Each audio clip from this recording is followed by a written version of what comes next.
평안하셨습니까? 예배를 지나 삶으로 우리 신앙이 나아가기를 소망하며 오늘도 인사드립니다. 6월 17일 수요일입니다. 매일 성경 오늘 본문은 고린도전서 11장 2절에서 16절까지입니다.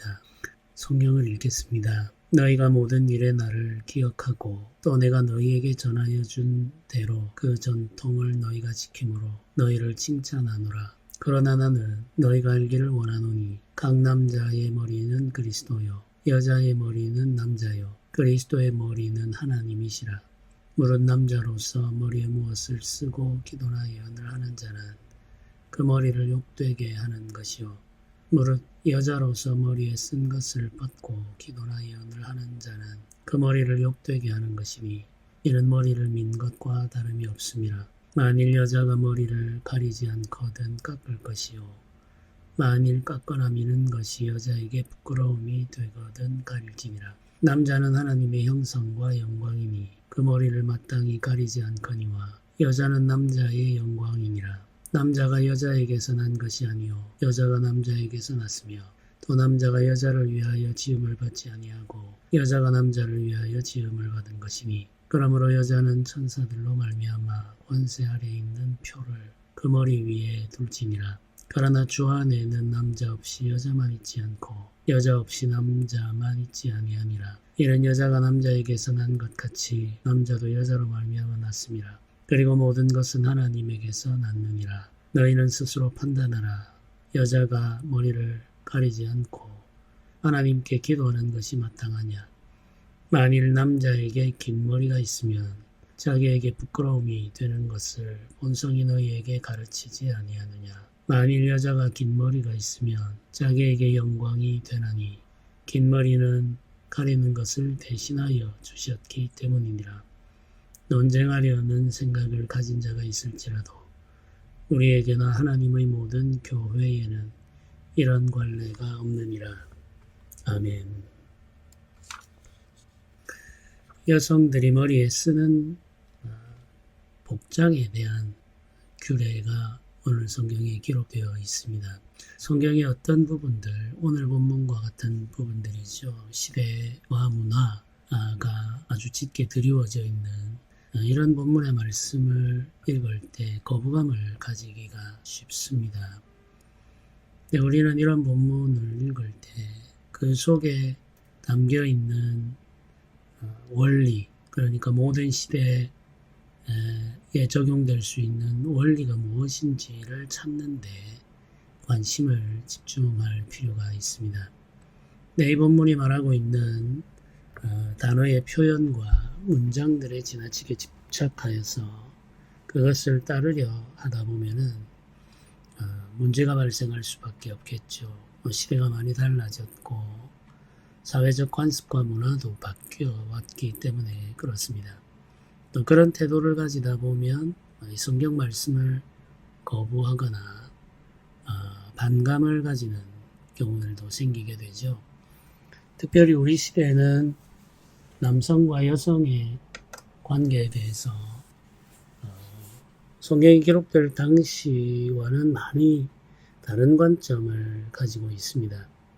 여성들의 자유와 권리, 인권이라는 말로 표현이 되죠. 이 여성들의 권리에 대한 인식이 성경에 기록될 당시와는 비교할 수 없을 정도로 많이 성장했죠. 그러니까 지금의 관점에서 성경을 읽으면 성경을 이해할 수도 없고 또 성경에 대한 반감을 가질 수밖에 없는 상황들이 곳곳에 기록되어 있습니다. 요즘도 이슬람 문화권에서는 여성들이 머리를 가리고 다니게 되죠. 히잡이라고 하는 것인데 온몸을 꽁꽁 둘러싸고 생활을 해야 되는 불편함이 있습니다. 우리나라에서 생활하고 있는 이슬람 문화권의 여성들도 더운 여름에도 히잡을 착용하고 있는 모습을 볼 때가 있습니다. 내 모든 것을 드러내기를 좋아하고 노출하는 것을 꺼리지 않는 우리나라의 여성들이 보기에는 굉장히 답답해 보일 수밖에 없죠. 네, 그런 문화적 차이 때문에 오늘 본문을 이해하는 데도 상당히 어려움이 있을 수가 있습니다. 네, 우리는 이 고린도전서 11장을 읽을 때 사도들의 시대의 로마 사회가 가지고 있는 문화적 전통, 그리고 여성들이 가지고 있었던 사회적 지위, 그런 것들을 생각하면서 이 본문의 말씀을 읽어야 되겠죠.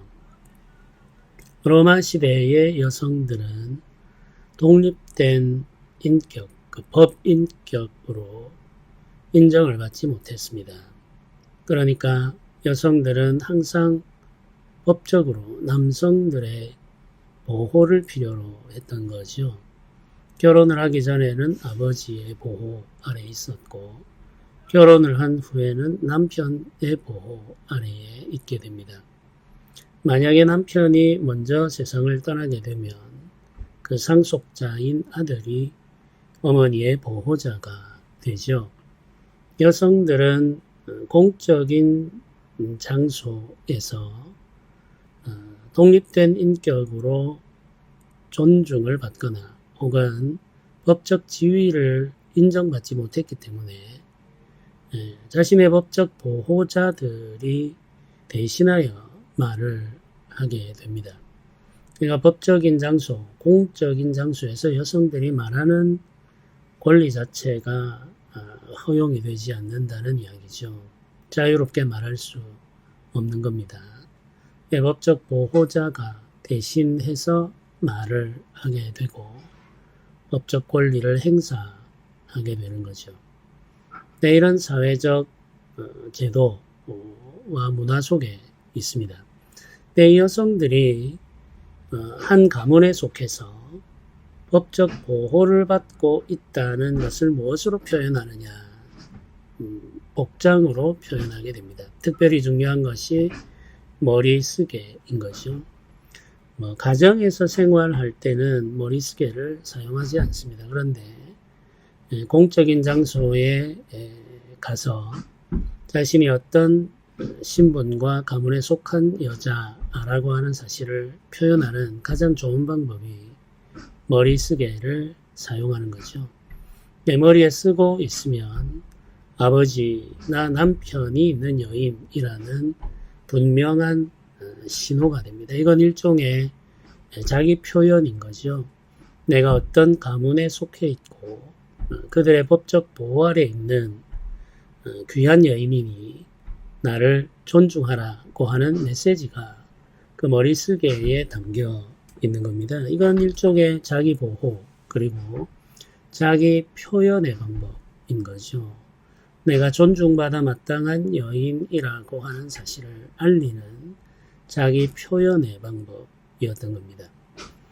이제 내가 정숙한 여인이며 한 가문에 속해 있는 신뢰할 만한 여인이며 무엇보다도 존중받아야 할 여인이라는 사실을 말하지 않고 표현하는 것이 로마 사회에서는 머리쓰개였던 거죠. 네, 그게 이제 공식적인 자리에서 여성들이 자기를 표현하는 방법입니다. 이건 사회적으로 인정받는 그런 표현 방식이었던 거죠. 그래서 이 머리쓰개라고 하는 것이 여성을 억압하거나 통제하려고 하는 수단이다. 이렇게 생각하는 것은 우리 시대의 관점이라는 거죠. 우리 시대의 관점에서는 그렇게 보일 수 있으나 실제로 그 사회에서는 그런 의미를 가지지는 않습니다. 네, 남성들에게만 상속권이 허락이 되었던 법적 지위가 허락되었던 로마 사회가 가지고 있는 독특한 문화라고 생각을 하면 되겠죠. 네, 여성들 중에서도 머리쓰개를 사용하지 않는 여성들이 있었습니다. 대표적인 것이 두 종류의 여성인데, 하나는 신전에서 일하는 여사제들입니다. 고린도에는 많은 신전들이 있었습니다.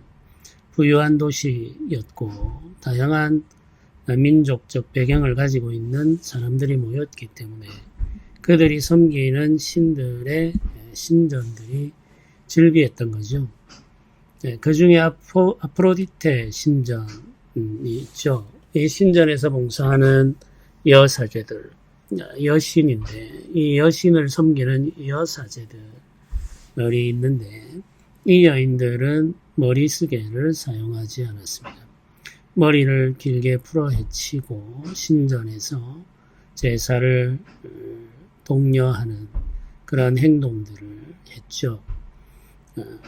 이 여인들은 제사를 집례하는 과정에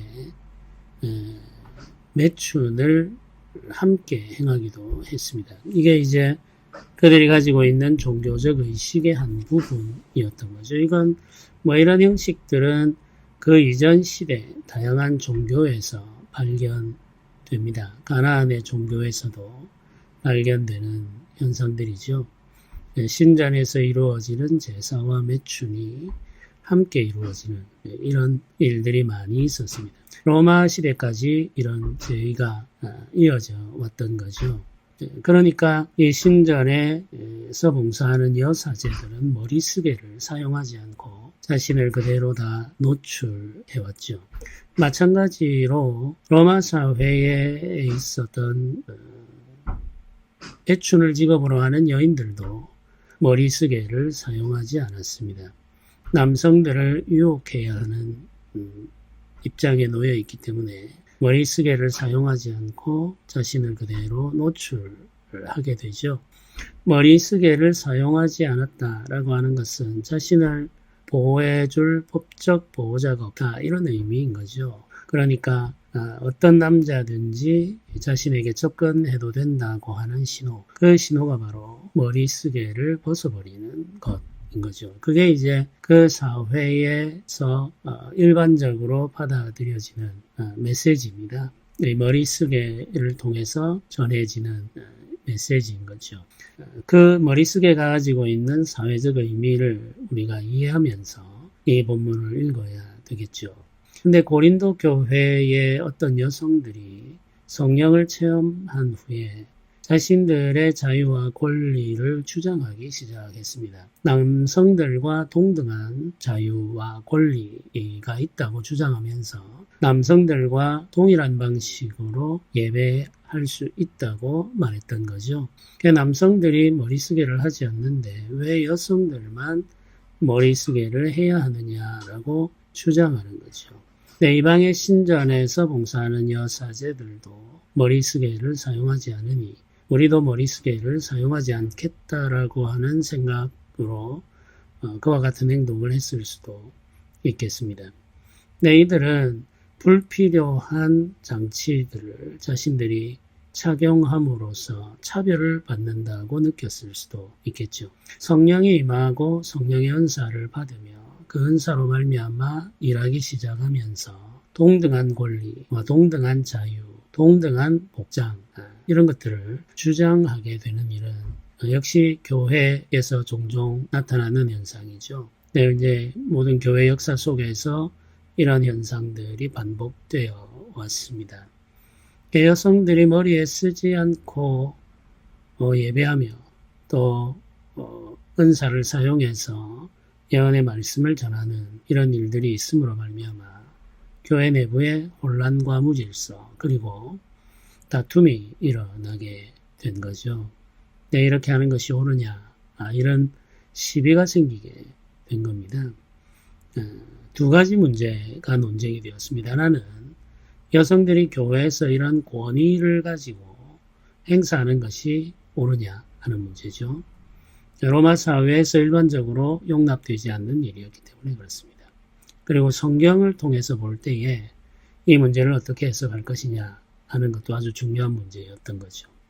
그러니까 성경의 가르침을 통해서 볼 때 여성들이 교회에서 가르치는 것이 옳으냐, 예언의 말씀을 전하면서 남자들과 동등한 권리를 가지고 행사하는 것이 용납되느냐, 이 문제가 첫 번째 주제였고, 두 번째는 이게 사회적으로 용납이 되느냐 하는 겁니다. 로마 사회에서 이런 일이 없는데 교회에서 여성들이 로마 사회가 인정하지 아니하는 권위와 권리를 행사하게 될 때 이 교회가 로마 사회에서 받아들여질 수 있겠느냐, 이런 문제가 발생하게 되는 거죠. 이 두 가지 문제가 논쟁의 핵심적인 주제가 되었습니다.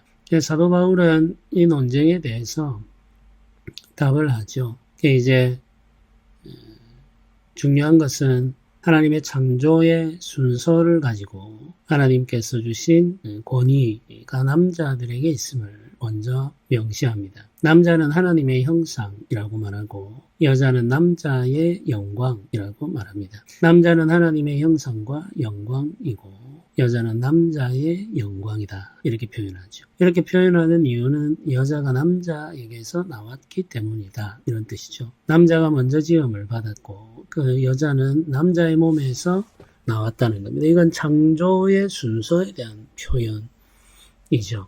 여자를 만드실 때 하나님께서 그 목적을 분명히 명시하지 않았습니까? 돕는 배필이라고 그 목적을 분명하게 말했습니다.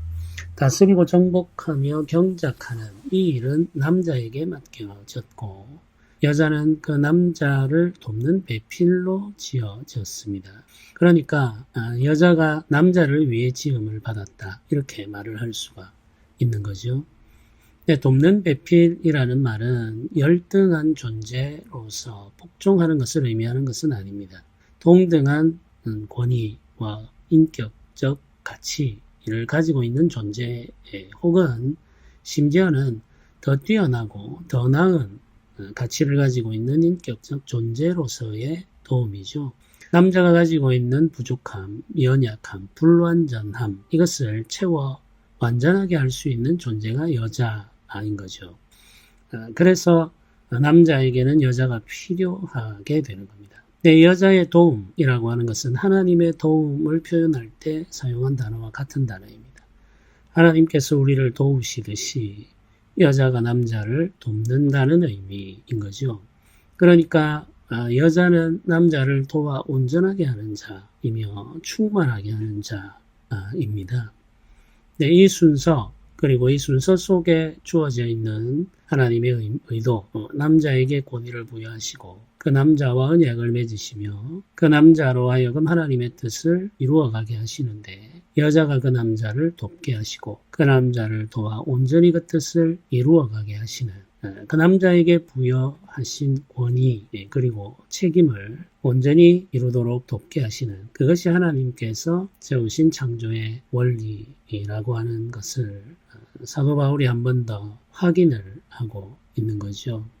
이 권위와 질서를 확인하면서 하나님께서 창조하신 이 권위와 질서를 존중하며 귀하게 여기고 따르라, 이렇게 지금 말하고 있는 겁니다.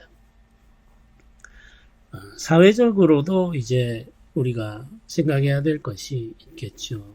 이 여성들이 로마 사회가 인정할 수 없는 방식으로 일하고 예배하며 교회에서 활동하게 될 때 교회가 로마 사회 속에서 어떤 존재로 인정을 받게 될 것인가, 판단을 받게 될 것인가 하는 지점입니다.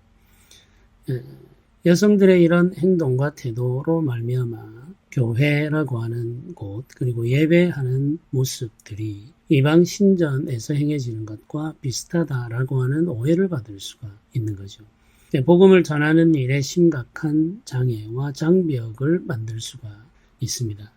이런 지점에서 볼 때 여성들이 누리는 자유 혹은 성령의 주시는 은사를 사용하는 방법과 태도가 그 당시 사회가 받아들일 수 없는 모습을 하게 될 때 복음의 확장과 증거에 방해가 될 수 있다는 사실도 우리는 기억해야 되겠죠. 사실 이 복장이라고 하는 것은 자유로울 수 있습니다. 자기의 기호, 취향에 따라서 자유롭게 선택할 수 있죠. 신발을 어떤 걸 신을 것인지, 우리가 바지, 남자들 같은 경우에 바지를 입는데 길이를 어떻게 할 것인지, 이런 것들을 마음대로 정할 수 있지 않겠습니까? 그러나 우리의 복장이라고 하는 것은 사회적 관계를 연결하는 데 있어서 아주 중요한 의미를 가지게 됩니다. 예를 들어서 설교하는 목사가 짧은 반바지를 입고 설교를 한다고 생각을 해보십시오. 이게 이제 사실 옷 자체가 가지고 있는 문제는 없죠. 옷은 도덕적 판단과 평가의 대상이 되지를 않습니다. 그러나 이 복장이 주는 의미는, 사회적 의미는 우리가 모두 다 알고 있습니다. 불편함을 주는 거죠. 거부감을 주기도 합니다. 어떤 사람들에게는 그것은 굉장히 비상식적이고 부도덕한 모습으로 비춰질 수도 있습니다. 복장 자체가 그렇지는 않으나 사회적으로 그런 인식을 준다는 이야기죠. 그래서 우리가 복장에 신경을 쓰게 되는 거죠. 내 취향대로, 내 생각대로, 내 마음 가는 대로 입으면 되지 라고 말하면 사회적으로 인정받거나 존중받을 수가 없습니다. 그건 어쩔 수 없는 거죠. 우리가 자유를 누릴 수는 있으나 우리가 누리는 그 자유가 사회적 판단과 평가의 대상이 된다는 사실도 인정을 해야 되는 거죠. 남성들이 입는 옷, 여성들이 입는 옷 모두 다 그렇습니다. 그래서 우리가 이제 공적인 예배 장소에 나올 때 어떤 신발을 신을 것인가, 어떤 옷을 입을 것인가, 바지나 치마를 입는다고 하면 길이를 어느 정도로 하는 것이 적당한가, 이런 것은 내가 원하는 혹은 내가 좋아하는 나의 취향도 생각을 하겠지만 그보다 더 중요한 것은 사회적 인식과 문화적 관습이라는 거죠. 그걸 무시하게 되면 우리 역시 무시를 당하게 됩니다. 이게 옷이 가지고 있는 의미와 가치가 되는 거죠. 결혼식장에 갈 때 적합한 옷이 있습니다. 장례식장에 갈 때 적합한 옷이 있죠. 우리가 취향을 주장하지만 결혼식장이나 장례식장에 갈 때에는 여러 가지를 생각하지 않습니까? 마찬가지죠. 예배는 공적인 일이고 예배하는 시간은 공적인 시간입니다. 그 공적인 시간, 공적인 일을 할 때에 우리가 어떤 모습으로 나아갈 것인가 하는 것은 사회적인 관계 속에서 생각을 해야 됩니다. 그 당시의 문화도 고려해야 되는 거죠. 그렇게 하지 않으면 우리 자신의 선택, 우리의 취향이 비판받고 비난받게 되는 거죠. 개인이 비판받고 비난받는 것은 큰 문제가 아니죠. 근데 교회 전체가 비판받고 비난받게 된다면 그건 복음이 비판받고 비난받는 일이 되는 거죠. 그래서 지혜롭게 행동할 필요가 생기는 겁니다. 오늘 이 복장에 대한 이야기가 성경에 기록되어 있는데 이 복장에 대한 이야기로 창조의 질서를 근거로 해서 성경은 설명을 하고 있습니다. 원리적인 측면을 다루는 거죠. 하나님께서 주신 창조의 질서와 원리를 따라서 우리가 살아간다고 할 때 권위를 어떻게 세워갈 것인가 하는 건 굉장히 중요한 문제입니다. 권위를 어떻게 세워갈 것인가. 하나님께서 언약의 대표자로 가정의 남자를 세우셨다라고 하는 이 성경의 원리. 이것이 여성시대라고 표현을 하는 우리 시대에 여전히 유효하고 가치 있는 것인가는 심각한 토론의 대상이 되고 있고 또 도전을 받고 있는 게 사실이죠. 이 권위가 남자에게 있고 남자들을 가정의 권위자로 세우심으로 하나님께서 가정의 질서를 이루어 가신다라고 하는 사실을 부정하게 되면 하나님께서 이루어 놓으신 창조의 원리, 그 창조의 질서가 허물어지게 됩니다. 이건 여성들이 열등하다 혹은 여성들이 가치 없다, 여성들은 존중받아서는 안 된다, 이런 의미로 해석을 하면 안 되겠죠. 하나님과의 관계 속에서 언약적 공동체 속에서 권위가 어떻게 흘러가는가에 대한 이야기인 거죠. 그리고 이 권위자를 어떻게 세워갈 것인가, 그게 이제 권위를 어떻게 세워갈 것인가의 문제인데 이건 남성과 여성의 차별의 문제로 접근할 문제가 아닙니다. 어떤 공동체는 할 것 없이 권위는 필요하죠. 모두가 평등하다라고 하는 것은 각자에게 필요한 몫이 주어진다는 의미죠. 그런데 그 평등을 이루어가는 권위가 있어야 된다는 이야기입니다. 권위자가 필요합니다. 사람들의 관계 속에서는 항상 권위자가 필요하죠. 권위가 필요합니다. 그래야 질서를 유지할 수 있고 그래야 평화를 유지할 수 있기 때문에 그렇습니다. 그 권위의 존재 가치 그리고 그 권위를 통하여서 이루어가려고 하는 질서 그걸 우리가 인정할 때 우리 삶을 바르게 세워갈 수가 있겠죠.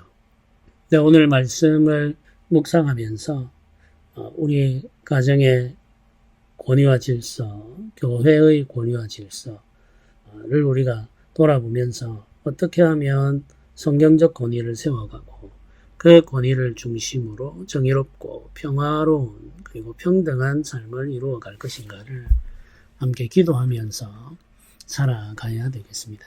주께서 우리에게 주시는 은혜가 있어서 우리가 주의 주시는 지혜로 말미암아 주의 기뻐하시는 공동체를 이루어 가기를 소망하며 기도합시다. 함께 기도드리겠습니다. 은혜로우신 하나님 아버지 감사합니다. 주께서 우리에게 주시는 은혜가 있어 오늘도 삽니다. 성도들의 가정과 삶 속에 주의 뜻이 이루어지기를 원하며 주의 주신 권위가 바르게 일함으로 가정이 평화를 누리고 온 가족들이 주의 은혜와 사랑을 경험하게 하옵소서. 주의 교회에도 주의 기뻐하시는 권위를 허락하여 주시고 그 권위를 중심으로 교회가 함께 예배하며 주의 뜻을 이루어 가게 하옵소서. 감사드립니다. 우리 주 예수님의 이름으로 기도드립니다. 아멘.